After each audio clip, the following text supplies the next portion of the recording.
Hello YouTube, Jeff Bosco here. I'm pretty excited because I'm starting some new projects. The ultimate goal is to show how I put songs together, so I got a collection of mostly covers. I'll be releasing them as they're ready. Then what I want to do is release the multi-tracks for everybody to use for their own mixing practice and kind of do what something like the Produce Like a Pro channel does. Because there's not enough of that, I don't think. And I'm to the point where I'm producing pretty good multi-tracks at this point for somebody who's just doing everything in his bedroom. So I figure it's probably something of value for everybody. I have Scratch Track, and this is how I do it. So I don't like recording to a grid. I like performances to feel natural and kind of, the time fluctuate a little. When everything's locked to the grid, you have to move things around in order to make it fit to the grid. And I don't really like that. It always feels unnatural to me. And I know people can go, well, you wouldn't have guessed this song was on the grid. Fair enough. Probably not. I probably can't tell 100% of the time when something has been gridded and when it hasn't, or whether it was a natural performance, but most of the time you can tell. Anyway, so I figured out a way to get scratch tracks just by myself that work well enough for the feeling I'm trying to go for. And basically, I have my electronic kit back there. I just sit behind it. I count off, I do time on the bass drum and just play the guitar and sing. And that's how I create the scratch track. So here I have this is going to be a cover of it already is a cover, I guess. I have a cover of Your Gold Teeth by Steely Dan.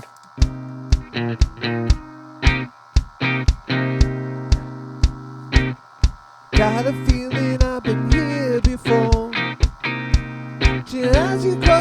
And I'm a much better drummer than I am a singer or a guitarist, so please bear that in mind. But it's not about, none of this is going to end up on the actual recording, so this is just to get something that feels good. Got a feeling I've been here before. So if you see, when I get to the end of the verse here, I kind of flubbed up. So basically, I just keep going until I make a mistake, and then I kind of start a little before where I made the mistake, and then I can just go through in here and edit it together.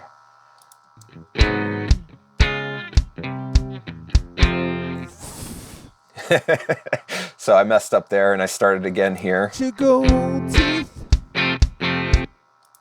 You throw out your gold teeth. So I'm just going to go back to here. I don't think I have to. Yeah, I think I'm just going to start it there and then bring these two together.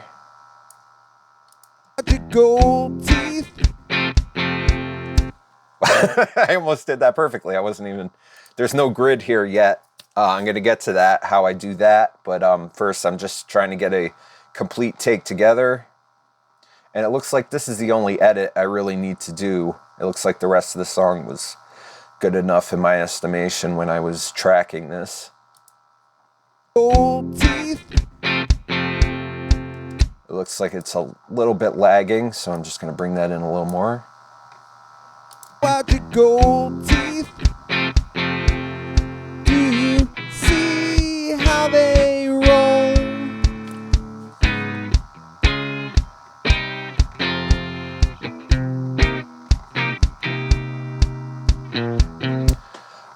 Yeah, so I'm not going to listen to the rest of that because I found that, I have really good instincts when it comes to, because I've listened to this all the way through a bunch of times already.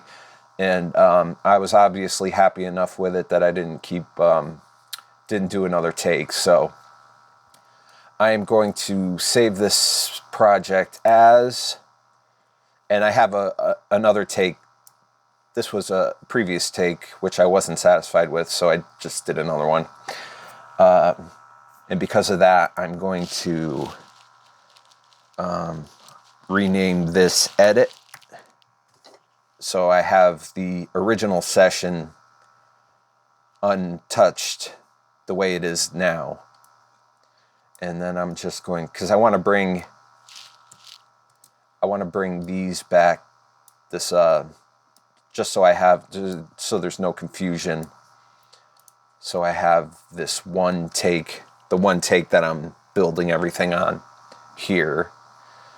All right, so the first thing I have to do is go to project settings and change these both to time. So when I start changing tempos, when I start building the tempo map, the audio doesn't change speeds with it. And, all right, yeah, so I'll glue these together first before I do the next thing,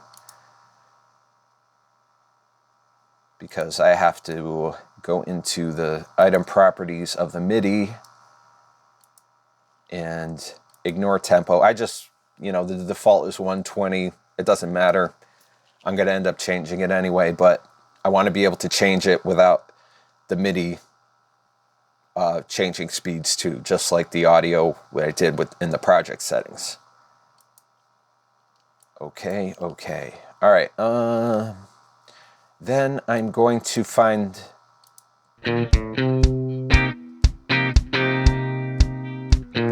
This feels like it's probably around 120, maybe a little faster. I'm not sure.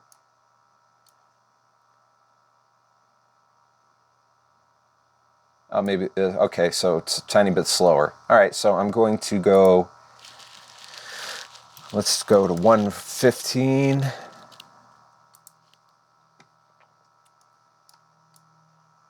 And then move everything. I like to place everything at the fourth measure, the beginning. So let's go to the first bar. Yeah, there's a pickup. Doesn't start.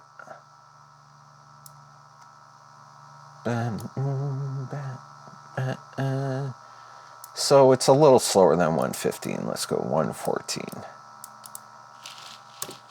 This isn't completely necessary. I could have just started at, doing everything at 120, because everything's going to change anyway, but I like to get at least the first few bars, the overall project tempo around the same beats per minute as the scratch track. Okay, so basically I use the SWS method. I'll link a video on how to do that. Basically, I have everything set to press Shift D, the playhead is. So I'm basically going through every single bar and placing a tempo time signature marker. And I'm just arbitrarily defining the beginning of the beat as the one of the kick drum. I play behind the beat, so the one isn't necessarily exactly going to be on that, at least for me, the way I feel music, but I'm just arbitrarily deciding that that is beat one, and it's close enough. I can,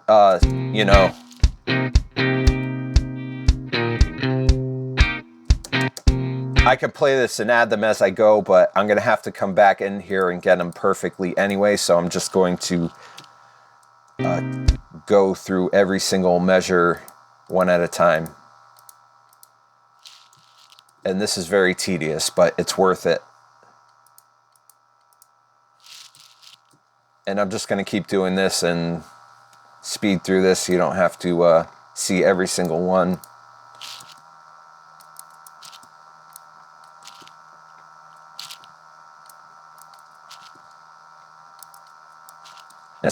And as you can see, my tempo isn't necessarily perfect. So here here's a 120 after, 117, 114. So I'm going to see if something is going on here, or just if I actually sped up that much just for that one bar.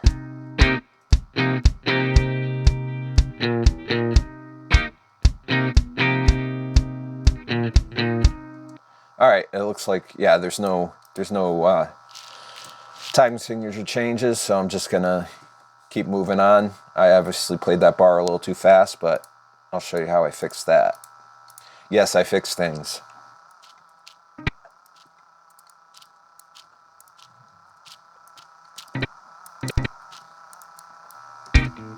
Fasten up your beat. Oh, I really sped up when I started singing. Oh, is that the first time I sped up?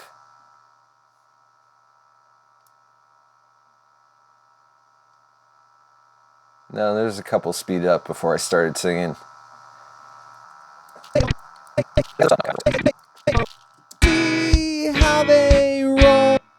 All right, so I have to see. I think maybe there might be a extra bar of 2/4 in one of these.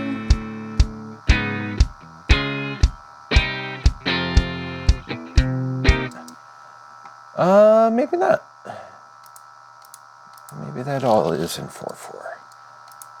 Yeah, I've had a couple of these that I played and didn't realize there were bars of 6/4. And when I started putting the tempo map together, I was like, oh, there's like 3 bars of 6/4 in this song. Or that's the way I did it when I did the scratch track, and I actually went back and listened to the song, and sure enough, those bars of 6/4 are in there, and I didn't even notice. Oh, yeah, the other thing is I do this in Reaper because I know Reaper. I've switched over to Logic Pro for most of the other stuff, most of the other tracking and mixing stuff. There are way more tutorials on YouTube about how to do this kind of stuff in Reaper than there are in Logic Pro, and because Logic Pro has a lot of the AI stuff, so a lot of people just don't spend any time discussing, the finer points, because I found that odd time signatures, which I'm a big fan of, don't really compute for the AI. It doesn't take those into account. If you start doing the smart tempo thing and start adding in odd time signatures, it went wiggy the one time I did it. And I didn't feel like trying to figure it out because I already know how to do this in Reaper.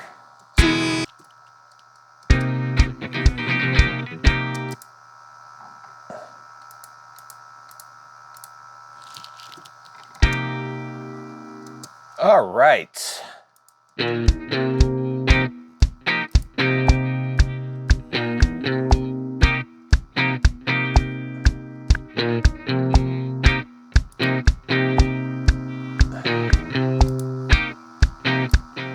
All right. So now that I have the whole thing mapped out, and as you can see, there's lots of fluctuations. So how do we deal with that? I'll tell you. We go back to project settings and go reset these to beats. What position? I don't remember, but both these settings work. I forget how it works. Okay, that's step number 1. Go to actions with everything selected. Find split. Grid. I can't remember. I think I had to find this somewhere. I don't remember. It looks like a Lua script. Yeah, you could just search that, and it's probably in one of the collections you could get in the Reaper repository. Just run that. Okay, let's see where our grid is set to. Quarter notes are fine. I found that I think you might, if you just try to do whole notes, sometimes if there's odd time signatures in there, it'll get confused. So quarter notes are fine, and just split items. So now we have everything split at every quarter note. And so basically all we have to do is go to the master tempo section and boom, fixed.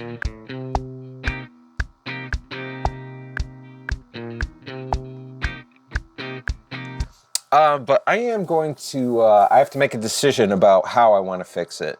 I sped up during important parts of the song, so that tells me that I should have started the song faster. So I probably want to go somewhere in between. You know, I don't want to take it all the way up to as fast as I go. So I kind of want to probably, you know, bring down some of the faster parts and bring up some of the slower parts. So that's what I'm going to do. So let's decide what's the fastest I get here. Probably in here. I'm just going to leave that where it is. So some of these are almost up to 130. I think I want the ending double time section to be faster than the rest of it. So let's just say I want to bring that to 123 and kind of have everything hover around 118. All right, let's do that and see how it sounds. So I started off around 114. So let's take everything up to 118. You don't have to get super aggressive. Like, see, this goes up here. I'll just let that be. Because I don't want this to be gridded. And if a bar is slower, I won't take it all the way up to 118. If a bar is faster, I won't take it all the way down to 118. I want it to retain that kind of live feel to it. Sure.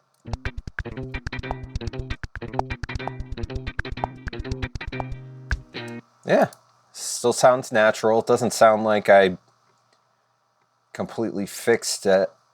You know, it's not obvious.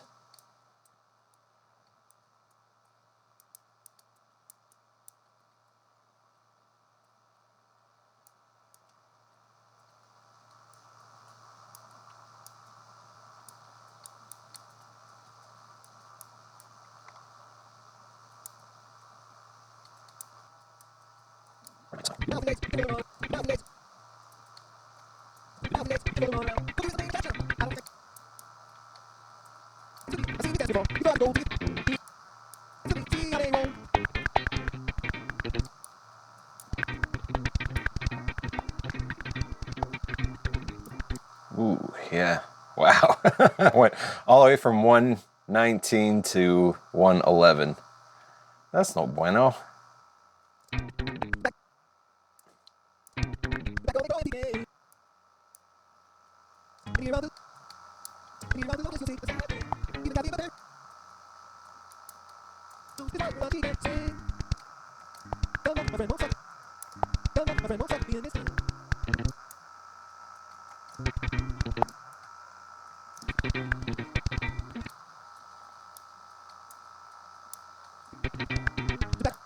Yeah, so I'm going to that part.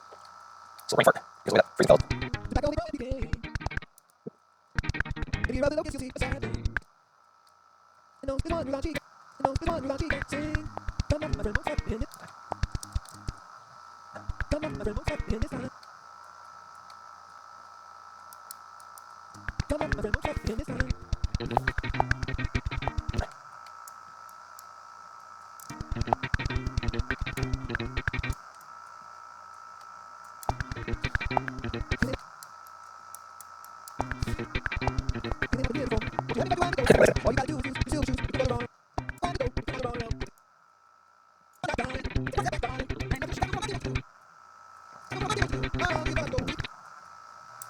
Yeah, you see, I I kind of sped up during the end of that, but I'm okay with that. It's just a matter of smoothing out the transition so you don't have one slow bar and then one fast bar.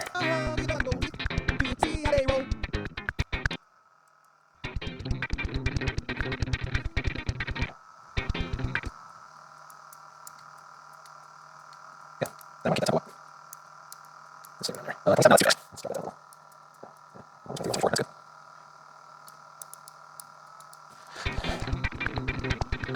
Yeah, let's look at that.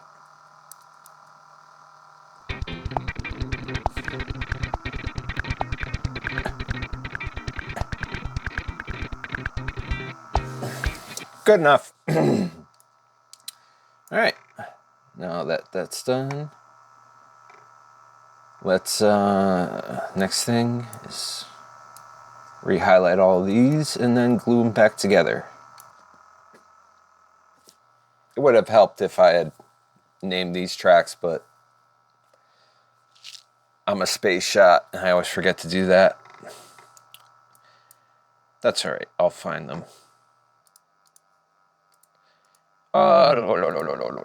Okay. All right. So the next thing is export MIDI, project MIDI, and then you definitely want to have this highlighted. And then,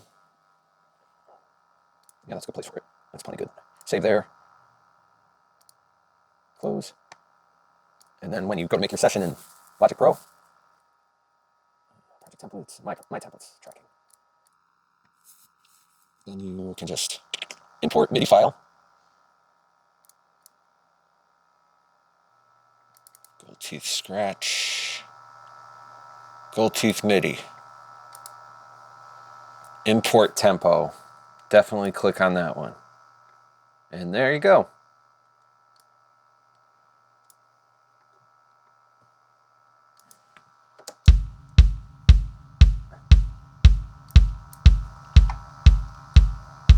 And then I'll just bring in the rest of those, the other two tracks and build everything on that. And yep, that's part one. Thanks for watching. Check out the links in the description. Like, comment, and subscribe. All right, bye. Wow, that took an hour.